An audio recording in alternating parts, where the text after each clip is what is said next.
Kong made a huge splash when the movie character first appeared on screen back in 1933. And he's remained a part of global pop culture ever since, showing up in sequels and big-budget remakes over the decades. But his latest incarnation puts the giant ape somewhere both new and familiar, right here in New York City.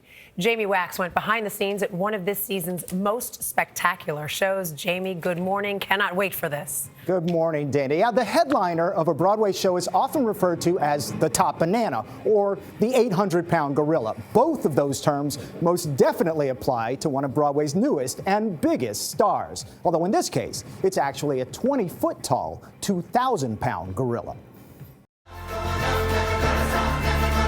The Broadway musical King Kong is the latest retelling of a story the world can't seem to get enough of. Since the original movie version's premiere in 1933, King Kong has inspired multiple remakes, sequels, related projects, and guest appearances in the films of other famous movie monsters. The 2017 quasi-reboot Kong Skull Island even spawned a sequel of its own due in 2020. I think every generation gets the Bond they deserve. I think every generation gets the King Kong they deserve. Odie Henderson reviews and writes about movies for RogerEbert.com. He's a lifelong fan of the original King Kong tale in all its various tellings. I think you can identify with it if you didn't belong anywhere, if you felt that you were out of place. And that's the allure of King Kong, is that he is the great giant outsider who's come to this major town and causes a sensation. He's not just an animal, he's kind of become somebody that you can look at, and have some empathy for. And we see our own personal growth in him. Right, I always said it was a New York love story.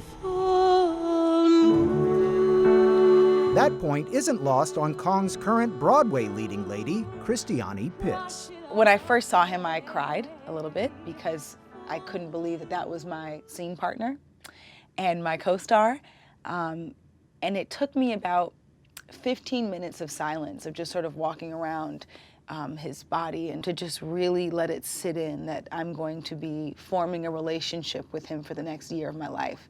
And it was overwhelming, because he is so magnificent. I mean, it's technology and creativity at its finest. Like the creature himself, this Kong was born across the sea before making his way to New York City.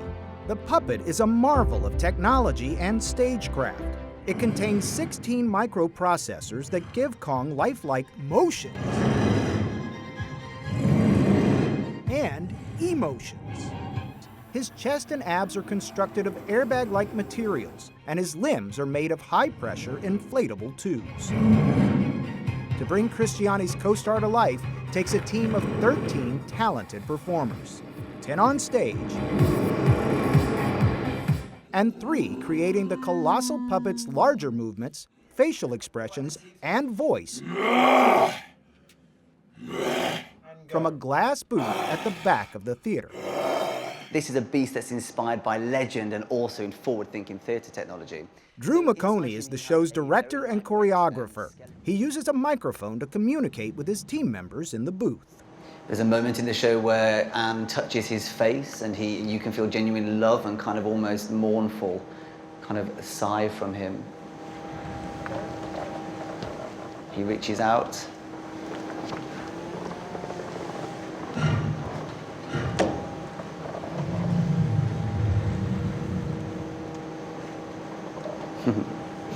I will tell you, standing here watching that, it's impossible not to be in awe of what it's capable here.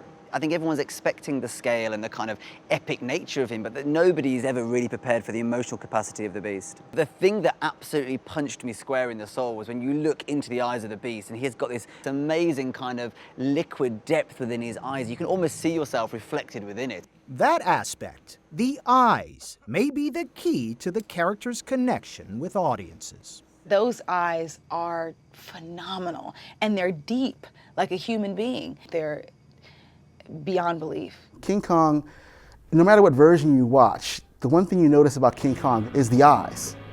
And you see the eyes are the windows to the soul, so you watch King Kong, and no matter what he's doing, whether he's destroying things or he's looking at whatever actress, his eyes, there's something behind them. While many critics loved the production, even those who wrote mixed reviews heaped praise on Pitts' performance and the artistry and execution of Kong himself. If you come and see King Kong on Broadway, you will leave a part of history, because this sort of technology has never been introduced to a Broadway stage. It's not only the technology that's making history, but also Pitts herself. What does it mean to you to be the first African-American actress to play this role in this iconic story? For a lot of people of color, there's always been this sort of disconnect with the story that some people could pinpoint and some people couldn't. I know myself as a little girl, I loved it. And there were moments that made me feel really weird and uncomfortable, and I couldn't figure out why until I got a bit older, and I noticed some sort of racial undertones that the story has carried. But I think right now, women all over the place are sort of gaining this newfound power and speaking up about what it means to make your own decisions. And Anne is so unique because she knew this in the 1930s. This is a black woman who in 1930 decided to say, I am my own woman, and no one can tell me otherwise. Have you had connections with younger fans, especially younger women of color or little girls who've been inspired by what you've done? Yes, and it makes me a little emotional to talk about, so I'll try not to tear up. But, oh goodness, sorry. It's a beautiful thing to see little girls who look like me who want to do this so bad. Because I know what that feels like, to want to be someone of so much importance, but feel like you aren't actually enough to be that. And here you are. Here I am. Oh, goodness. And we should point out that that wonderful actress, Christiane Pitts, is the daughter of one of our former colleagues here at CBS, Byron Pitts. He did really well. He did. I remember her back in 2003. She was like a little sprite, and she had all of this incredible just joy about her, and it's so wonderful to see it. So King Kong can't sing or dance, but it doesn't matter. That's correct. It doesn't matter. You know, people are talking about different things about the show. It's worth seeing. It's a spectacle. You don't want to see King Kong play George in Sunday in the Park with George. You want to go see King Kong. King Kong. Jamie, thank you.